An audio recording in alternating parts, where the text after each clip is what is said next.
The Undercountry Music News is an excerpt of the weekly internet broadcast Undercountry Music, which features music from great country artists you won't hear on mainstream radio, as well as a roundup of the most interesting country music news of the week without all the fluff.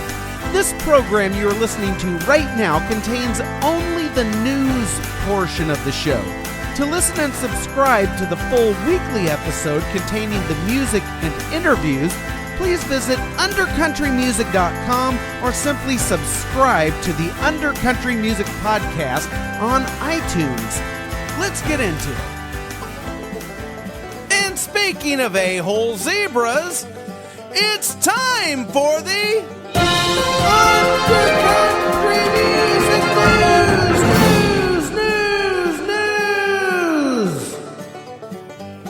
Kind of catches you off guard when I play that one straight, huh? Hello, everyone in talk show land. For those of you who don't know, the Undercountry Music News is a part of the show that I break out on its own.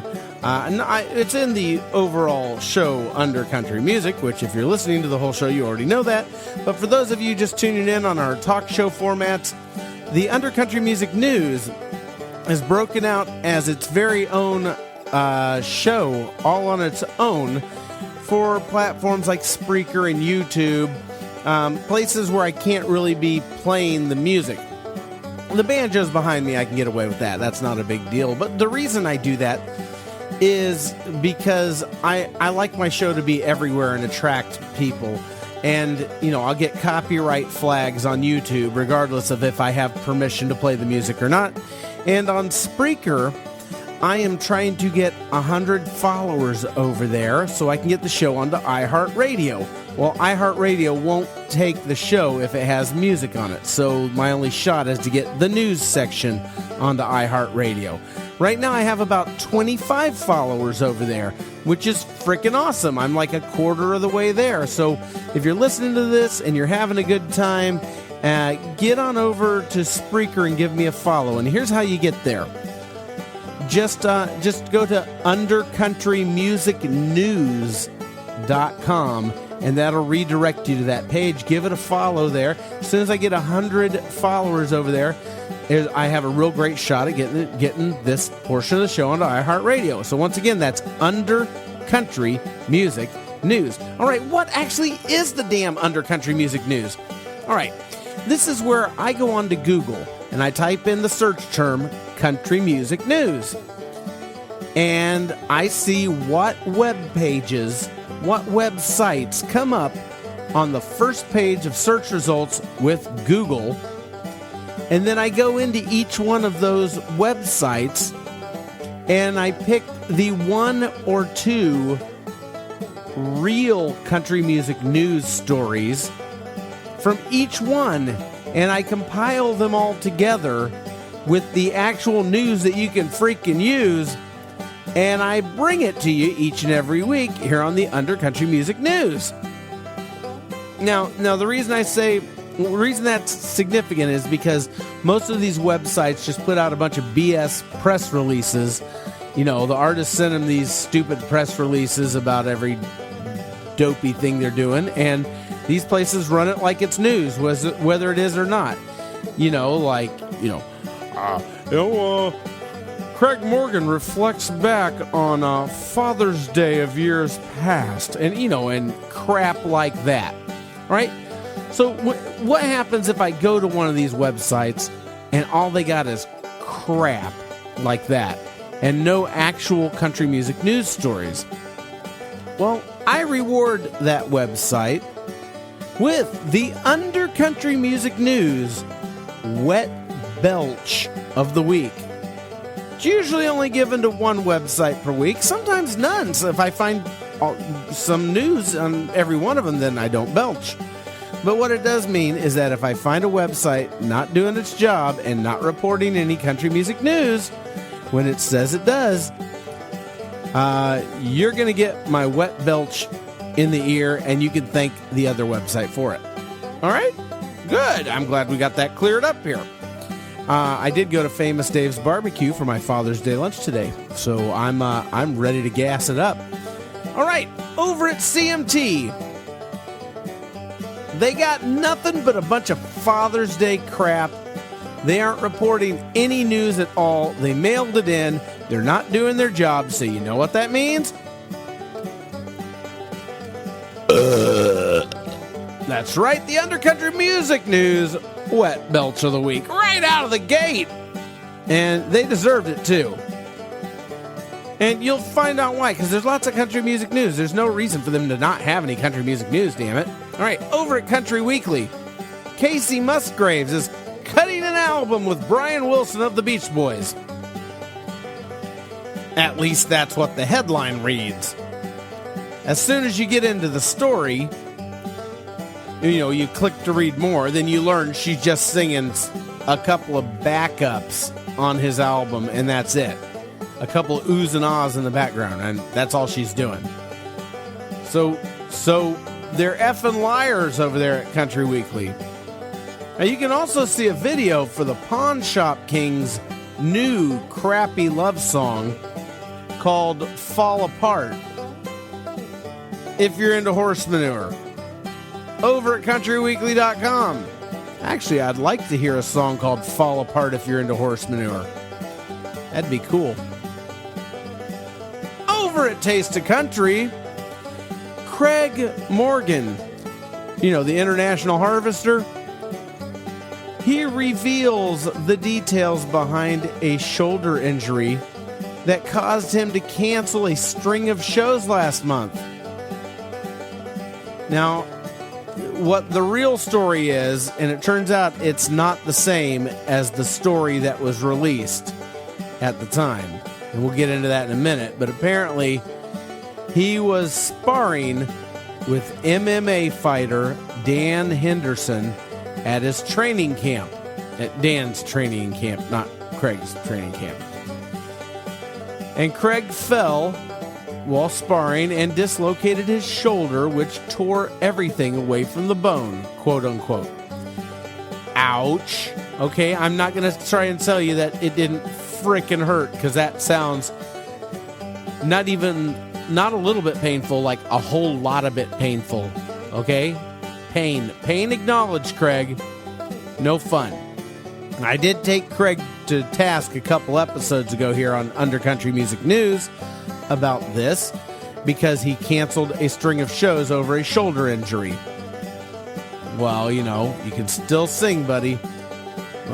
Well, now I find out that the whole original story they told, though, was a complete lie! You see, a few weeks ago, the story that was put out, now, I don't know if this is from his handlers or what, but somebody told a big fat effing fib up in here, because a few weeks ago, the story was that Craig went in for an outpatient surgery to repair scar tissue from a past history of motocross racing. And when the doctors got into the shoulder, which they figured was just going to be a short outpatient procedure, not causing him to cancel any shows, the damage they found was actually more extensive than they had anticipated, and a much more invasive and radical surgery had to take place once they were in there, which is why he was so racked up that shows had to be canceled and fans were left hanging. Well, now we know that was all BS. Well, one of these stories is BS anyway. Either way, I will tell you, sparring with a professional MMA fighter one day before you have an obligation to fans and event investors, not to mention all the other people who make their living by counting on you, like the concession stand workers, the t-shirt vendors, the parking lot attendants, etc. Oh yeah, and the police there as well, who are guiding traffic. All those people are counting on you to put food on their families' tables at night. And this is just unexcusably lame. Mr. Morgan, in my opinion, shoulder sling or not, you did have an obligation to keep your commitments. If you really cared that much, you could have come out with the sling on and stood, sat, whatever it took, and just sang your songs. And you know what? It would have been a very special show, and you would have been a hero. But now you're just a guy who did something stupid, canceled a bunch of shows, took food off a whole lot of people's dinner plates that night, and, that should not have happened. And then ultimately, there is a big lie about the reason. Now, I don't know if it came directly from you or someone involved with you, but there was definitely a big fat lie from your camp. Not cool. Over at GAC, Great American Country, we have recipes appearing in the news again. This time, it's One Pan Nan Kelley with her concoction of berries with brown sugar. See, Nan Kelley's thing is all her recipes are made in a single pan. Now, sometimes it's, One Pan Nan. Other times it's Crystal in the kitchen. It's Crystal Keith in the kitchen. Toby Keith's daughter makes a lot of good, yummy, delicious stuff, too. Yeah, that's about all they got over there. It's really not news, but I'm not going to give them the belch. Not for that. All right. As a matter of fact, I already gave out the belch, didn't I? Can I give out 2 in one episode?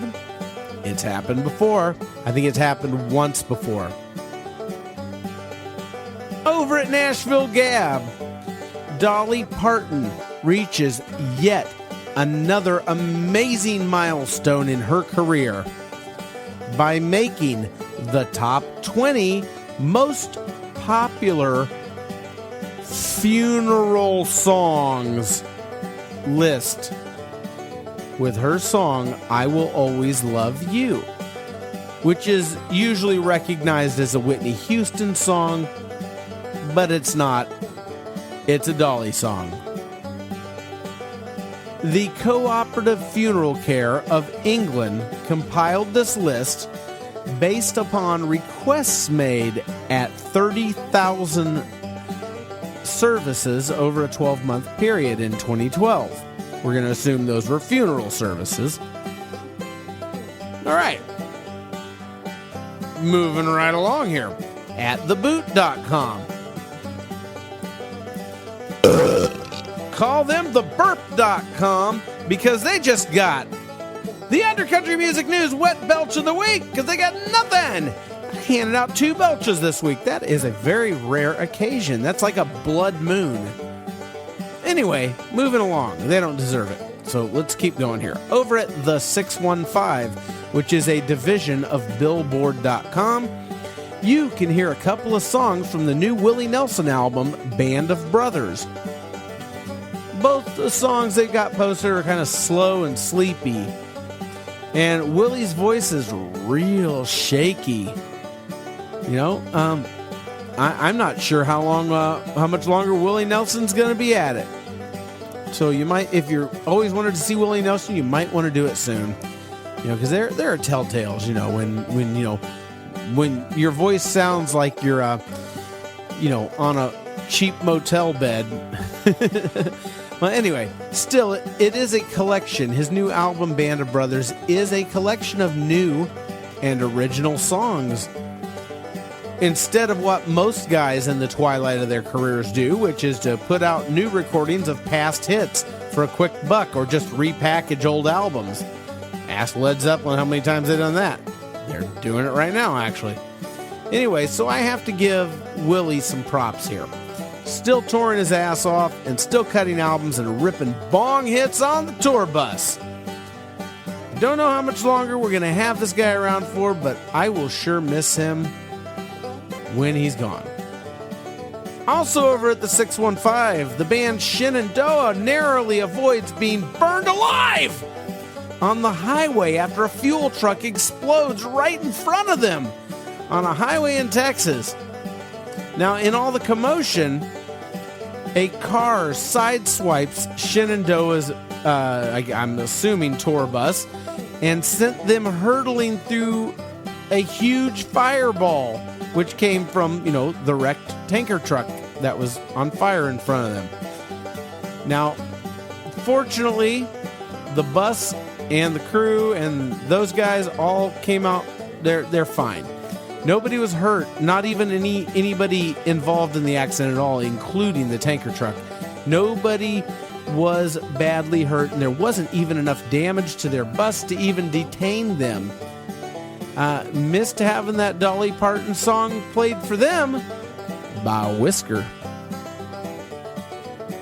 Over at Country Standard Time, Toby Keith releases a box set of 5 of his past albums.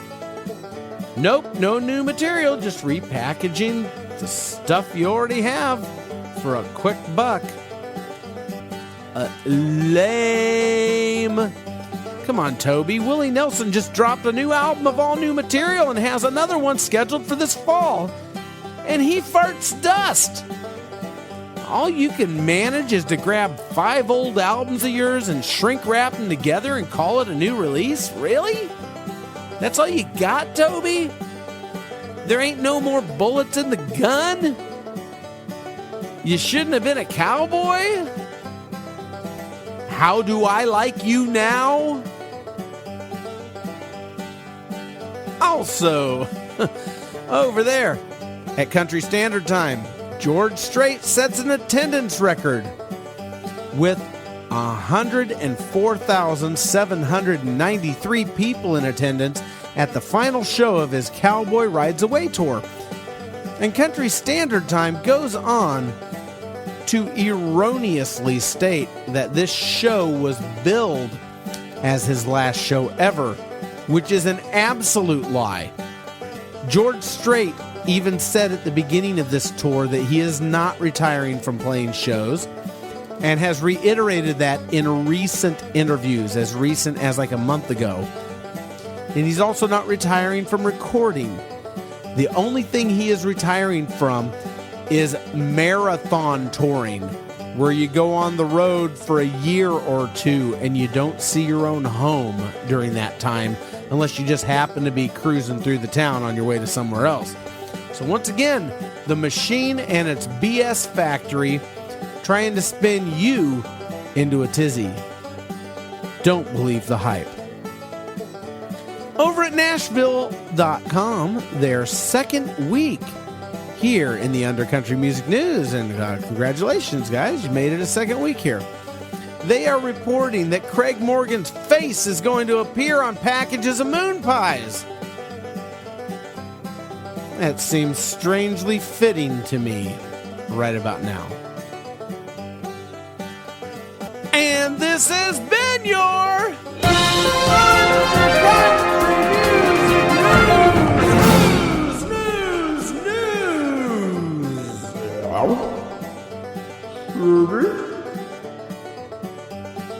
All right, bye-bye, people in talk show land. Don't forget to like me over at Spreaker. Go to undercountrymusicnews.com and then give me a like over at Spreaker. All right. Thank you for listening to the Undercountry Music News. The Undercountry Music News is just a small excerpt of the weekly hour-long internet broadcast Undercountry Music, where I, Neil Smith, not only round up the week in country music news and put my own spin on it, but I also play music and have great interviews by lesser-known original country acts, the kind that you won't hear on mainstream country radio. If you're thirsting for that, get on over to undercountrymusic.com, where you can listen and subscribe. You can also subscribe via iTunes to Undercountry Music. Thanks so much. Stay under, stay country.